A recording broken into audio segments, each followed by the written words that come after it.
Continuemos entonces con el artículo 110. Ayer quedamos en el numeral 5, el cual nos habla sobre el capital. Preguntas sobre el capital. Dudas respecto al capital. Quedó claro cuando hablaba de la clasificación del capital en cuanto al capital para las sociedades de capital, ¿sí? Valga la redundancia, las sociedades en comandita por acciones, la sociedad anónima y la sociedad por acciones simplificadas. En cuanto al capital autorizado, el capital suscrito y el capital pagado, así como la regla de que en todas las sociedades debe establecerse que ese valor total del capital se va a dividir en un número de partes de interés, cuotas sociales o acciones, es decir, lo van a dividir entre el número de participación que va a tener la sociedad y darle un valor nominal a esa participación en el capital. Dime, Miller. Doctor, sí, era de pronto para pedirle que si me podía aclarar ese pedacito porque ahí me enredé. ¿Cuál? Y la pregunta es, si hablamos de capital suscrito, de capital autorizado y de capital pago para todas las clases de sociedad, ¿verdad? No, solo las tres que mencioné como sociedades de capital. O sea, Listo, era eso. Y dentro de en esas comandita por tres, acciones anónimas y las SAS. las SAS. Y dentro de esas tres siempre funciona la misma fórmula del 50 como mínimo en el pagado. ¿Qué? No, Perdón. Eh, el autorizado es el monto máximo que la sociedad sí, dice que va a tener. El suscrito debe ser mínimo la mitad del autorizado, que es lo que ellos se comprometen a aportar. Y y el el pagado pagado, mínimo la tercera que es la parte tercera parte de lo que suscribieron y tienen un año, que en la SAS son 2 años, para completar los suscritos, para terminar de pagar los suscritos. Listo, las tres tienen la misma fórmula, la única Sí, diferencia es que las SAS tienen los 2 años para pagar el suscrito. exacto. Y ahora, en todas las 6 tipos de sociedad, en todas, o sea, las de persona, como las de capital, tiene que decirse el número de participación que tienen, o sea, cómo distribuyen ese capital. Voy a poner un ejemplo. Si dicen que la sociedad tiene un capital de 10 millones de pesos, entonces van a decir, bueno, esos 10 millones de pesos se va a representar en 200 acciones. Tendríamos que dividir los 10 millones entre 200 y nos va a dar 50.000.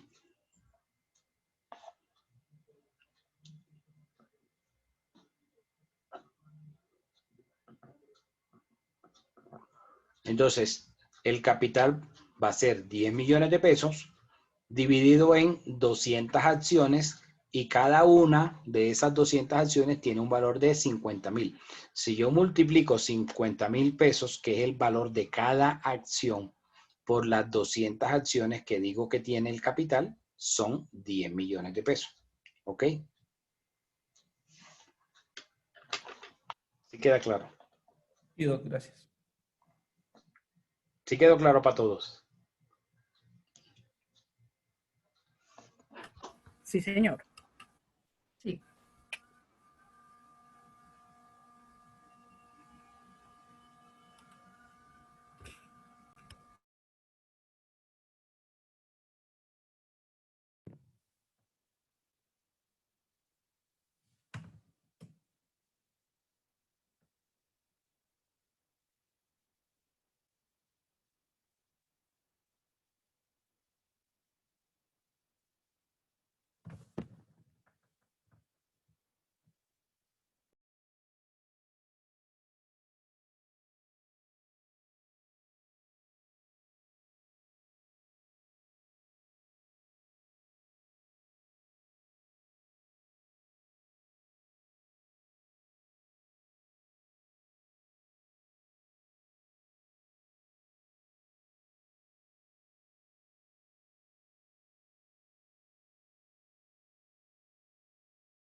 Ok, entonces no hay dudas frente a esa parte del capital. Bueno, entonces continuemos con el siguiente numeral.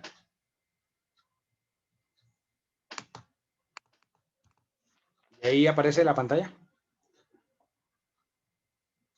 Sí, señor. Sí, señor. O sea, pregunto si hay duda en esto de capital, porque yo sé que a veces no es fácil entender esta parte matemática. Y sé que muchas veces a muchas personas no les gustan las matemáticas. Doctor, sí, Te pregunto. sí me surgió una pregunta ahí, pero me da pena. Pero ya que dio el papayazo, la Tranquilo pregunta. que de pena murió por Cartagena. Para eso estoy. Pregúntame. Es la siguiente. Cuando nombramos esas tres sociedades, hablamos de las sociedades por capital, ¿verdad? Ajá. Pero esa conformación que se hace de los socios en cualquiera de esas tres, ¿tiene que ser siempre por flujo de efectivo o puede ser por un activo fijo? Los El aportes. aporte. Sí. El aporte puede ser, como vimos en el artículo 98, en dinero efectivo, puede ser aportando bienes, o sea, que en especie, o puede ser realizando aporte en trabajo, que es lo que se conoce como el aporte de industria. Cualquiera de las tres formas. Ahora, Ya eso. no todos los socios van a hacer aportes en trabajo o en especie, porque entonces, ¿cómo tendrían ellos dinero para desarrollar actividad? Pero es válido que haya, digamos, la mezcla de que unos aportes sean en dinero efectivo, otros sean en bienes y otros sean en trabajo. Pero el hecho de que sean en bienes no significa que no tengan un valor. Hay que darles un valor. Y aplica lo mismo. Su aporte es tanta plata que está representado en ese bien, pero lo aportó la sociedad. Ya el bien no es de la persona, el bien es de la sociedad. Y lo mismo sucede con el aporte en industria, con el aporte que se hace en trabajo. Va a tener un aporte en trabajo, pero hay que darle una valoración económica. ¿Cuánto vale ese trabajo que está aportando la persona? ¿En cuánto se evalúa? ¿En cuánto se le hace esa valoración económica? Porque debe establecerse un valor, porque al momento de que haya reparto de utilidades, el reparto de utilidades se va a recibir según la participación que la persona tenga. Entonces ahí diríamos que el que tiene plata marranea. Entonces, Exactamente. quien más aportó a la sociedad, más va a recibir. Y aquí, y hay que dejar claro algo, las sociedades no son democráticas, ¿sí? O sea, sociedad no va acorde con que democracia, de que la democracia no. Aquí es el que aporta. El que más aporta, pues más responsabilidad va a tener y más utilidad va a recibir. Y es apenas sentido común. Si una persona aporta más, ¿por qué va a recibir igual que el que aportó menos si está arriesgando más? ¿Sí me hago entender? Entonces, al momento de tomar una decisión, aplica la misma regla. Yo aporté el 60% del capital, es decir, yo estoy arriesgando más, yo debo recibir más utilidad porque estoy aportando más. Y al momento de tomar una decisión, entonces, si es una decisión de mayoría simple, solo con que yo esté de acuerdo, ya se logra la votación. O sea, que aquí no podemos aplicar el concepto de democracia, que es por el número de personas, no. Aquí es por el dinero que se aporta, por la participación económica que hay. ¿Ok? ¿Y eso queda así claro en los estatutos, que uno dio maquinaria, el otro dio trabajo y el otro efectivo, o todos entran aparte? Es que no importa cómo se representó. Lo que interesa es cuánto es la valoración económica. Porque al final ahora cuando yo diga cómo va el acta y cómo voy a hacer en el acta la verificación del quórum, siempre vamos a hablar de aporte en valoración económica, en plata. Por ¿Sí? valoración. No importa si esa plata es porque yo estaba evaluado en esa plata porque yo entregué tal bien. No.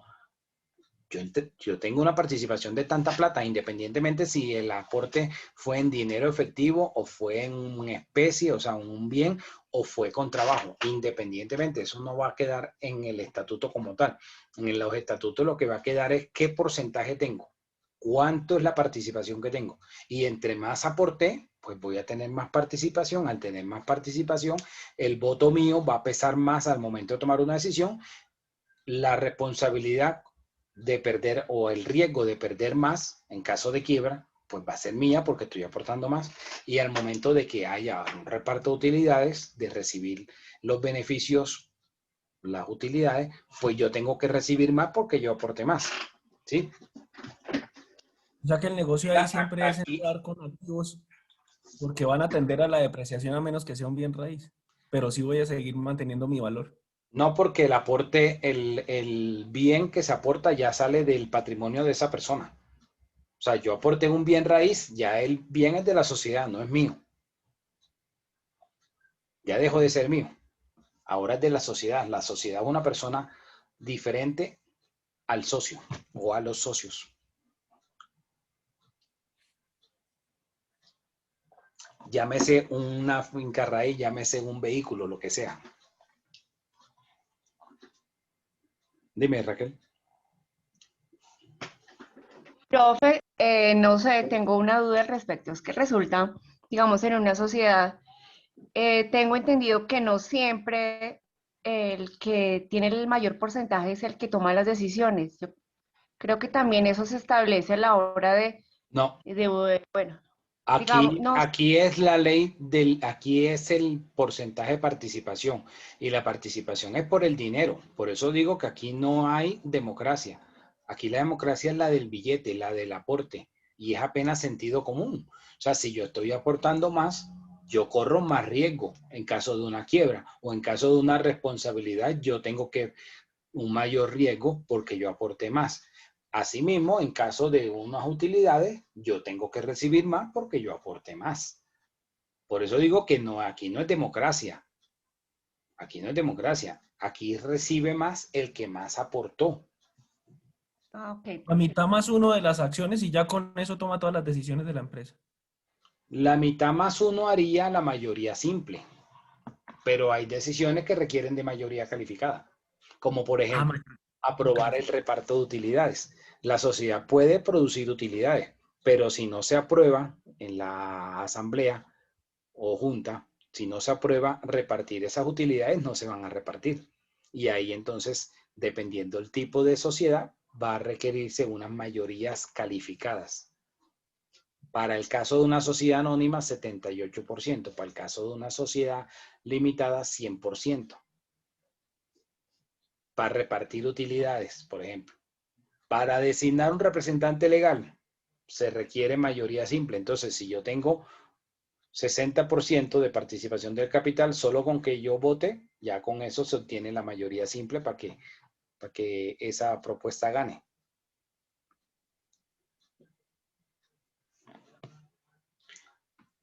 No la miren, o sea, no miren que eso es algo negativo, no lo miren así.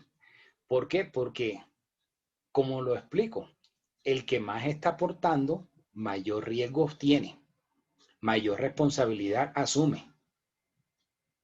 En la misma tónica, al recibir utilidades, tiene que recibir más que el resto, porque está arriesgando más, está aportando más.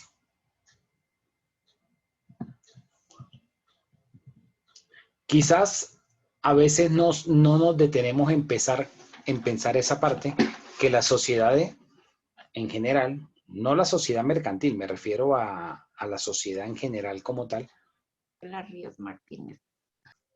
en la sociedad en general,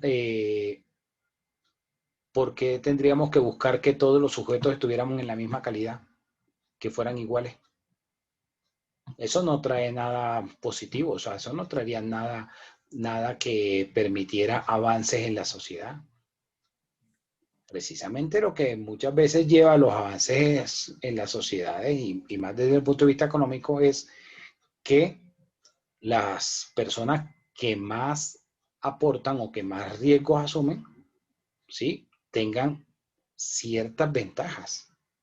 O sea, que puedan, a través de, digamos, de su esfuerzo, lograr más cosas. Y eso no está mal. ¿Qué tal que yo dijera que voy a ponerle la nota del primer parcial de los que más estudien, la nota más alta se la pusiera a todos por igual? En el primer parcial, ¿qué sucedería? Que para el segundo parcial, entonces ya esos que se esforzaron por sacar la máxima nota, ya no van a esforzarse igual. ¿Por qué? Porque no van a tener ningún incentivo. Entonces ya la nota va a bajar. Y para el examen final, la misma. Entonces, los que no estudiaron para el primer parcial se van a sentir en el cielo, en la gloria. ¿Por qué? Porque no hicieron un mayor esfuerzo, no tuvieron un mayor esfuerzo y tuvieron una buena nota. Pero el que sí se esforzó por estudiar va a perder ese incentivo para el segundo parcial y para el examen final. Así sucede aquí con la sociedad. Entonces, el que más aportó, el que más arriesgó, pues va a tener una mayor retribución. Dime. Profe, tengo una inquietud respecto a que yo estuve mirando un caso, digamos el 100% de una sociedad, digamos, el 80% aporta maquinaria, digamos, y el 20% aporta capital, pero entonces como el que está Aporta aportando dinero. el capital, ¿aló? Aporta Eh, dinero. Perdón, aporta dinero. Entonces, en este caso, digamos que yo lo vi, dice el 20% que aporta el dinero, dice aquí las decisiones las tomo yo, porque yo soy el que estoy aportando el capital, más no el 80% que está aportando la maquinaria. Eso es falso. Entonces, Porque en el porcentaje, el que aportó, a menos que ese otro 80 fueran entre varias personas que individualmente tuvieran menos del 20%. Y entonces este que dio el 20% en dinero efectivo, que lo dio en cash, tenga más porcentaje individualmente que las otras personas que sumaron el 80 en total. Sería la única. Pero del resto, el que va a tener más peso es el que aportó más. Si la persona dijo eso, estaba equivocado. No significa que tenga la razón, si lo dijo así. Y los otros se lo aceptaron en su momento. Pero si fueron y consultaron a algún abogado, le va a decir, no, está equivocado ese concepto. Dime, Varela. Profe, una preguntita. O sea que por acciones también depende de que toman las decisiones de que más acciones posea. Claro, en todas. Sea la Ok. colectiva, sea la limitada, sea la en comandita, sea la anónima, en todas. Ok, listo. Listo, profe, era eso nomás. Gracias. ¿No? Bueno, ¿quién me ayuda leyendo el numeral 6? La forma de administrar los negocios sociales con indicación de las atribuciones y facultades de los administradores y de las que se reserven los asociados, las asambleas y las juntas de socios conforme a la regulación legal de cada tipo de sociedad. Ok, entonces, en este documento de constitución, en estos estatutos, hay que colocar la forma de administración del negocio. ¿Cuál va a ser la forma de administración? Entonces hay que decir el órgano máximo de la sociedad. Si estamos hablando de sociedades de capital, el órgano máximo se llama asamblea de accionistas. Y si estamos hablando de las sociedades de personas, el órgano máximo se llama junta de socios. O sea que en la sociedad colectiva, en comandita simple y la limitada, el órgano máximo es la junta de socios. En la comandita por acciones anónima y en la SAS, el órgano máximo es la asamblea accionista. Entonces vamos a mencionar, se va a mencionar ese órgano máximo, qué funciones tiene ese órgano. Por ejemplo, entre las funciones de ese órgano va a estar elegir el representante legal de la sociedad. Hay que mencionar la representación legal, ¿sí? ¿Cuál va a ser las facultades que va a tener el representante legal de la sociedad? Esta regla aplica para todas las sociedades, tanto de colocar las funciones del órgano máximo como representante legal. Y dependiendo del tipo de sociedad, pueden existir otros órganos, como por ejemplo sucede con la sociedad anónima. La sociedad anónima tiene un cuerpo que se llama la junta directiva al momento de constituirse. Es obligación para la sociedad anónima tener junta directiva. Asimismo, para la sociedad anónima es obligatorio al momento de constituirse tener revisor fiscal. La junta directiva ayuda a administrar el negocio, ¿sí?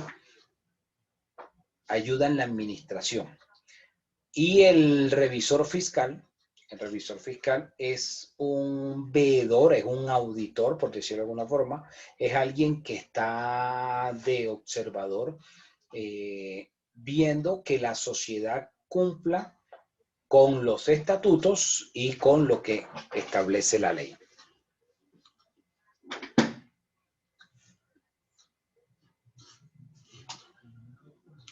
Numeral 7.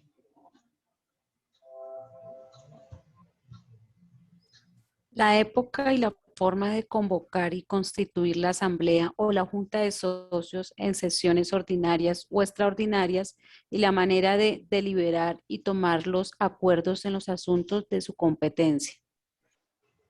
Ok, entonces, ¿cuántas veces se debe reunir la sociedad de forma ordinaria?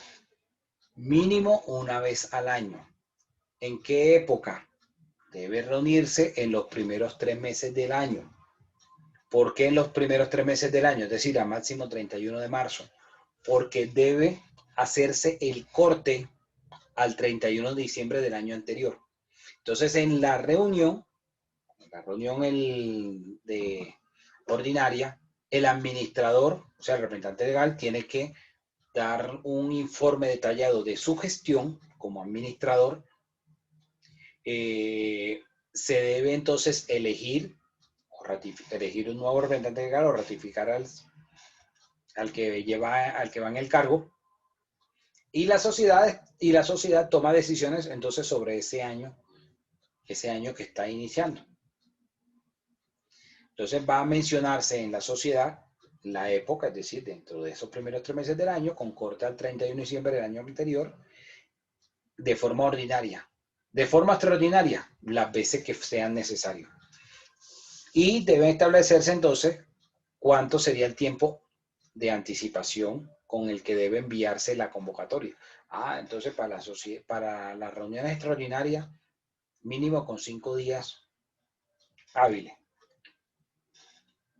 Debe establecerse en el documento que entonces si el administrador de la sociedad no convocó a la reunión ordinaria, que debía celebrarse dentro de los primeros 3 meses del año, los socios pueden, por derecho propio, presentarse el primer día hábil del mes de abril a las 10 de la mañana en el domicilio principal de la sociedad para que se lleve a cabo la reunión ordinaria. ¿Ok? Dime, César. Profesor, las decisiones de esa reunión se registran en el acta de las actas de la sociedad y en la Cámara de Comercio, o es un documento simplemente interno? Las decisiones se toman, las reuniones se deja constancia en el acta, hay que elevar un respectivo acta de la reunión, y las decisiones se deja constancia en dicha acta. Dependiendo la decisión, se necesitará llevar a la Cámara de Comercio o no. Si la decisión es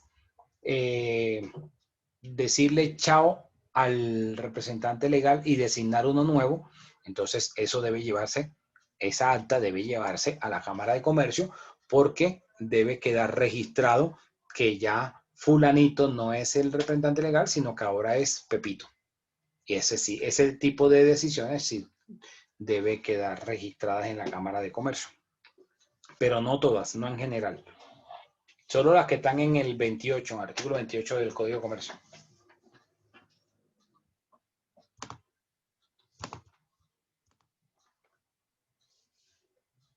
Numeral 8. ¿Ya les apareció en la pantalla? Las fechas. Sí, sí. Las fechas en que debe hacerse inventarios y balances generales y la forma en que han de distribuirse los beneficios o utilidades de cada ejercicio social con indicación de las reservas que deban hacerse. Ok, entonces, ¿cuántas veces debe hacerse inventario en la sociedad? La norma dice que mínimo una vez por año, ¿sí? Al final del ejercicio, o sea, en diciembre. Balances generales. Los balances generales deben hacerse mínimo una vez al año, con corte a 31 de diciembre. Pero la sociedad puede decir en su documento de constitución, bueno, vamos a hacer inventario 2 veces al año, en junio y en diciembre. Vamos a hacer balances 2 veces al año, en junio y diciembre, balances generales. O vamos a hacer balances cada 4 meses, o vamos a hacer cada 3 meses, o vamos a hacer inventario cada 3 meses, o cada 4. Y la forma como se van a distribuir los beneficios y las reservas. La reserva, hay una reserva legal. La reserva legal es el 10% de las utilidades. Entonces la sociedad tuvo 100 pesos de utilidad. ¿Cuánto debe ser la reserva legal? Entonces. 10 pesos. Exacto, el 10% que equivalen a 10 pesos. Pero la sociedad puede decir, no, además de las reservas legales, vamos a establecer reservas ocasionales de 5% o de 10%. Entonces, hay 100 pesos de utilidad, sacamos la reserva legal y sobre lo que queda se saca la reserva ocasional y lo que queda entonces se puede distribuir entre los socios. Profesor, ¿esa reserva legal es verificable o es solo en papeles? Es decir, si mi utilidad fue 100, los 10 pesos lo tengo que consignar y tener un registro de que fue real, o simplemente en libros pongo en una línea que diga hice la reserva legal y punto. En los libros contables,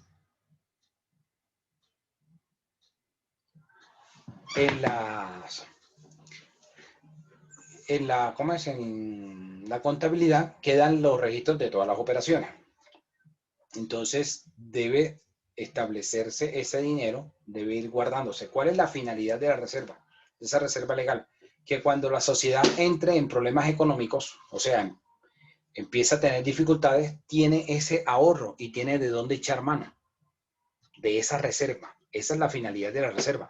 Y no tener que ir a decirle a los socios, miren, necesitamos que haya una inyección de capital o necesitamos emitir más acciones para que entre plata a la sociedad y poder mantenernos a flote. Esa es la finalidad de la reserva. No es que quede solo en el papel, es que se cumpla. Porque al final, ¿quién es la que termina afectándose si no tiene fondo? La sociedad. Numeral 9.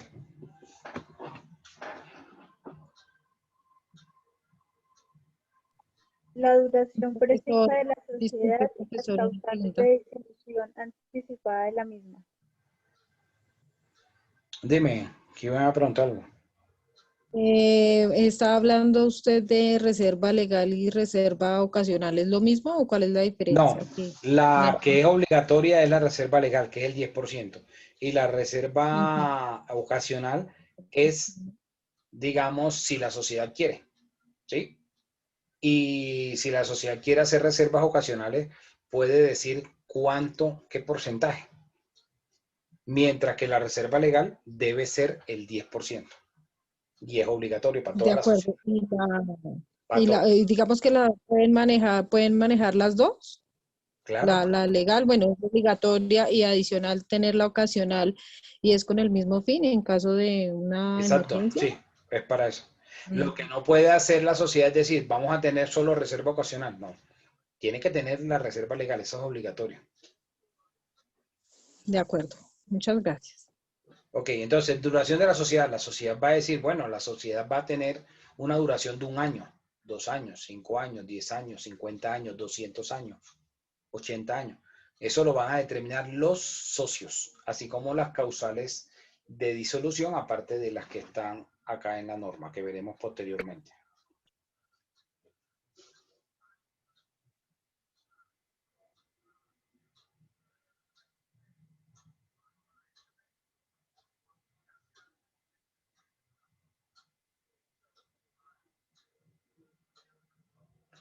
El numeral 10.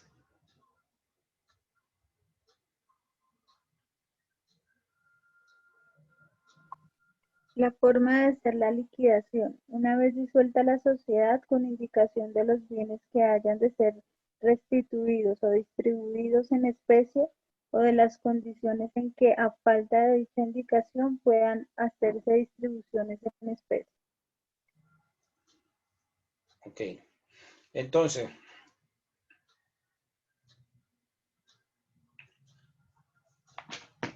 cuando se hace la liquidación de la sociedad, ¿sí? Si quedan bienes, entonces se va a distribuir según la participación que tuvieron cada uno en la sociedad, ¿sí? O la sociedad puede decir, bueno, si al momento de liquidarnos sobra algo de dinero, entonces con ese dinero se va a hacer tal cosa. Se va a hacer una donación a tal fundación o a una ONG, tal cosa. No es obligación. Pueden establecerlo, ¿sí? Numeral 11.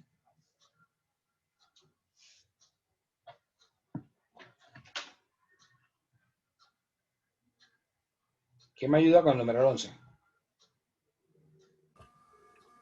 Si las diferencias que ocurran a los asociados entre sí o con la sociedad con motivo del contrato social han de someterse a decisión arbitral o de amigables componedores, y en caso afirmativo la forma de hacer la designación de los árbitros o amigables componedores. Ok, la sociedad puede decir, bueno, en caso de que tengamos dificultades, vamos a acudir a alguno de estos mecanismos alternativos de solución de conflictos, la conciliación, el arbitraje o la amigable composición. Entonces, en ese caso, puede la sociedad decir, bueno, en estos asuntos vamos a acudir ante tal centro de conciliación para que sean resueltos. Si no se logró conciliar, entonces acudiremos a el arbitraje. Pero esta no es obligatorio. Eso sí los socios quieren. ¿Ok? 11.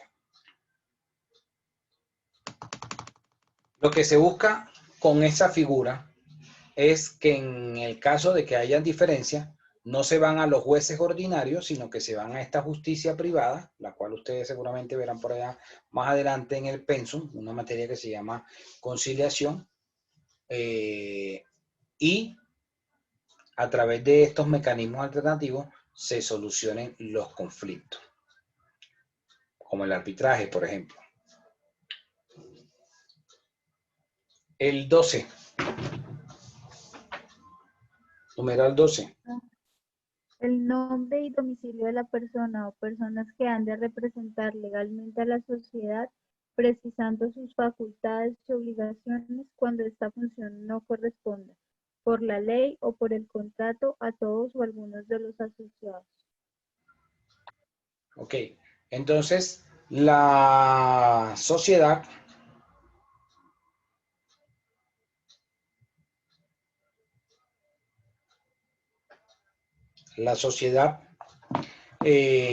designó que el Pepito Pérez es el representante legal. Entonces va a mencionar el representante legal, las facultades que tiene ese representante legal y esas obligaciones. ¿Ok? Numeral 13. Profesor, Dime. desde cuando usted tiene una empresa y usted nombra un representante legal, ustedes son 3 socios y me nombran a mí como representante legal, ¿toda la responsabilidad recae exclusivamente en ese representante legal? O sea, cuando hay inconvenientes y problemas, ¿se vincula también a los socios o eso depende del tipo de sociedad? No, ahí estás revolviendo varias cosas. El representante legal representa a la sociedad, es decir, es quien hace los actos de la sociedad. Todos los actos los hace el representante legal, no los socios. Que el representante legal tenga la calidad de socio también, eso es otra cosa, pero el representante legal es el que hace todos los actos. Al final, ¿quién responde cuando la sociedad no tiene? Responden los socios. O sea que esa persona que es el representante legal puede embalar finalmente a los socios. Para evitar eso, algunos colocan dentro de las facultades del representante legal que cuando cuando el representante legal va a realizar una operación, un contrato que supere X monto, requiera de la autorización de la asamblea. O sea, que sean los socios los que le autoricen a hacer la firma del contrato. Porque al final, ¿quiénes van a responder? Van a responder los socios, no el representante legal. ¿Ok? Pero esas limitaciones entonces protegen es al representante legal más que a los socios, porque él tiene unas facultades limitadas hasta cierto monto. Sí, pero en ese tipo de decisiones que se tomen, digamos, los socios no van a ir o no van a estar desconocidos, no van a tener desconocimiento sobre ese tipo de situaciones. Ya, gracias. ¿Ok? El numeral 13 y 14, ¿quién me ayuda? Las facultades y obligaciones del revisor fiscal cuando el cargo esté previsto en la ley o en los estatutos y los demás pactos que siendo compatibles con la índole de cada tipo de sociedad estipulen los asociados para regular las relaciones a que da origen el contrato. Ok, entonces en el caso de que haya revisor fiscal, se debe colocar entonces las facultades y obligaciones que tiene este revisor fiscal. Esas facultades y obligaciones están en el Código de Comercio. Y cualquier otra situación que los socios quieran establecer allí en el momento de constitución de la sociedad, queda establecido en este documento de constitución de la sociedad. ¿Dudas, preguntas o aportes hasta acá, hasta este documento de constitución de la sociedad? Bueno, entonces voy a decir cuál es la estructura y voy a hacerla, digamos,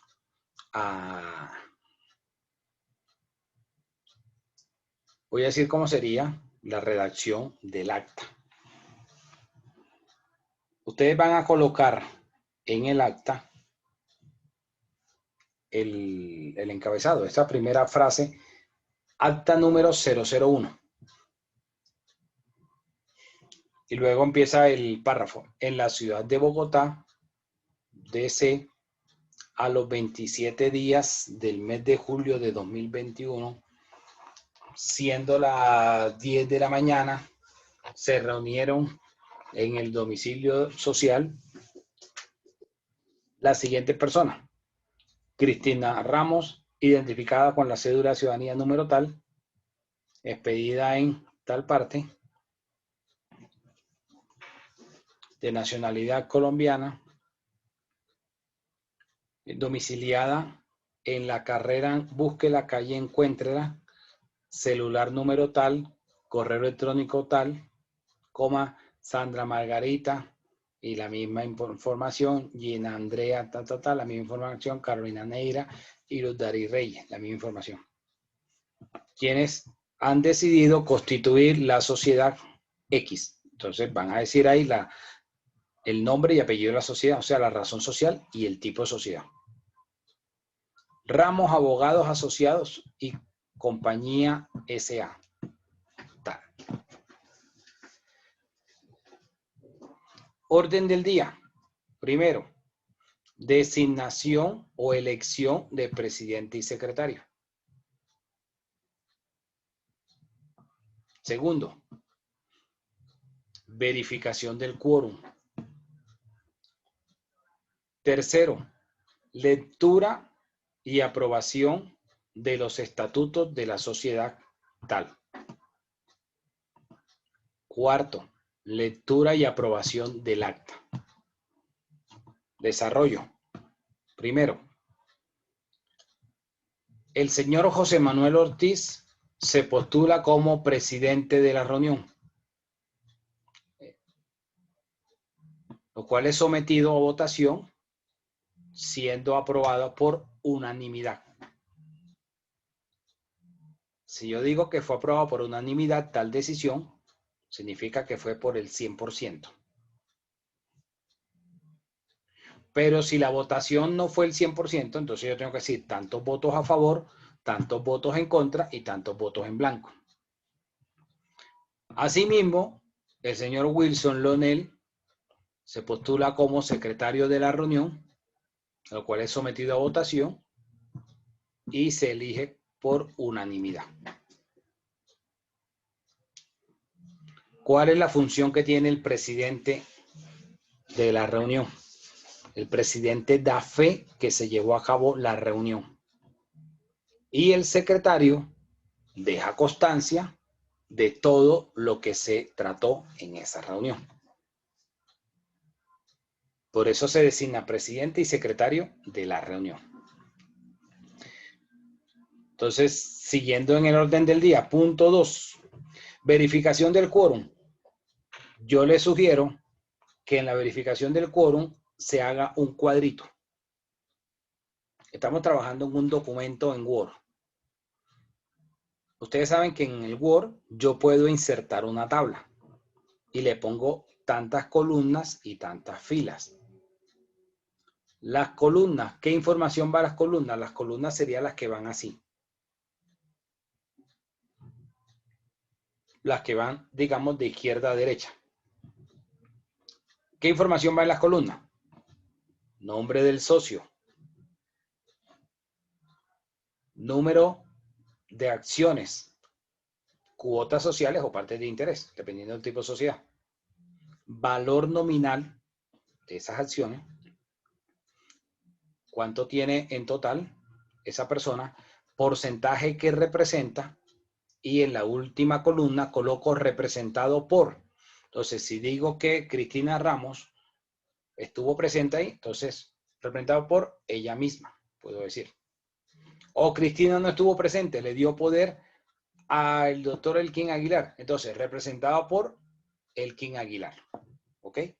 O sea, si la persona no está presente en la reunión, puede otorgar poder a otra persona. Eso en cuanto a las columnas. Entonces, si dije, digamos que tuviera el 20% de participación de la sociedad.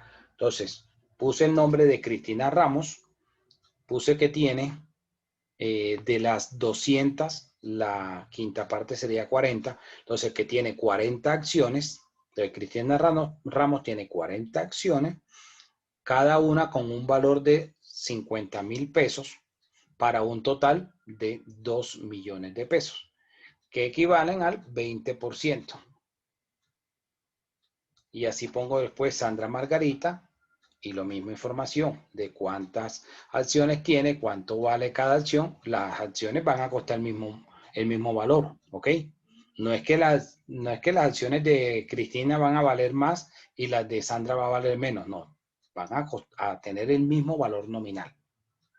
Lo que puede variar es que Cristina tenga más acciones que Sandra. Y por ende, al final va a terminar teniendo un porcentaje mayor.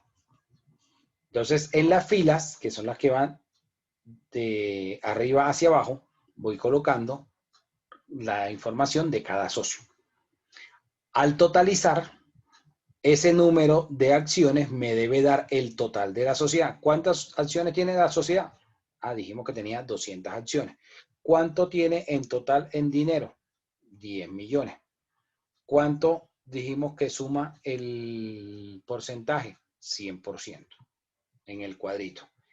De esa forma, yo estoy haciendo la verificación del quórum, porque ahí, al yo decir ahí que está presente cada socio, ahí de una vez estoy pasando el llamado a lista, por decirlo de alguna forma. Estoy verificando el quórum, ¿ok? Esa es una forma muy práctica, muy dinámica de hacer la verificación del quórum. En el punto 3, coloco, el señor presidente procede a dar lectura de los estatutos. Entonces coloco estatutos, en el nombre de la sociedad, y coloco artículo primero, artículo segundo, y ahí va todo el articulado de esos estatutos que ustedes hicieron.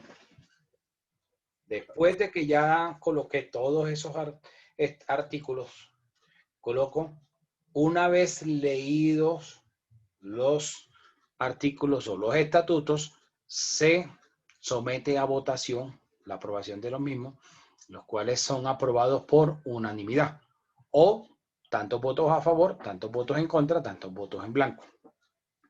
Y punto número 4, siendo las 11:30 de la mañana del día del día 27 de julio de 2021, se da por finalizada la reunión, procede a realizar lectura del acta, la cual es aprobada por unanimidad, o tantos votos a favor, tantos en contra, tantos votos en blanco. ¿Quiénes van a firmar ahí? El presidente y el secretario.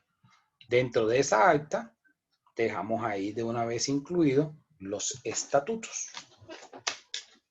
¿Preguntas ya para finalizar?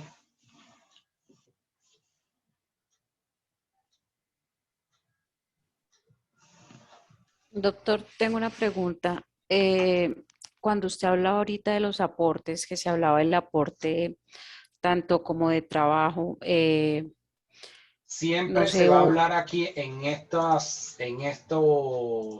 cuadro de verificación del quórum, es de dinero. La participación económica, no importa cómo se realizó ese aporte, si fue con trabajo, si fue con una bicicleta, con una moto, con un carro, con un local, o si fue en dinero efectivo, eso no importa. Nunca va a quedar constancia de eso en el acta. En el acta queda es solo los valores que tiene cada uno. Si esos 2 millones los aportó Cristina con una bicicleta, no importa y eso no va a quedar constancia en el acta. Va a quedar constancia es que Cristina tiene un aporte de 2 millones. ¿Ok? ¿Alguna otra pregunta? Que no hay necesidad de colocar representado en o representado por, me explico, una bicicleta, una moto, un carro, No, perdón, un valor. Un valor, ¿no? No, Ya. entendiste mal. Cuando yo hablé en la última columna, representado por, me refiero a la persona.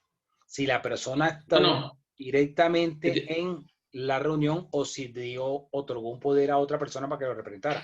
Pero en el cuadrito de verificación del quórum, en los estatutos, nunca vamos a colocar cómo se realizó el aporte. Solamente se coloca la suma de dinero. No importa, porque ya es una parte contable, que entonces al momento de hacer el balance de prueba o balance inicial, el contador va a decir de los 10 millones entró en caja, 5 millones en efectivo y los otros 5 millones entró en esto, esto y esto. Pero eso es una parte contable. En eso no nos vamos a meter. ¿Ok? ¿Alguna otra duda? No. Listo, bueno, entonces nos vemos mañana. Feliz noche. gracias, profe. No se les olvide Descanse. responder los foros. Bueno, profe, gracias. Bueno.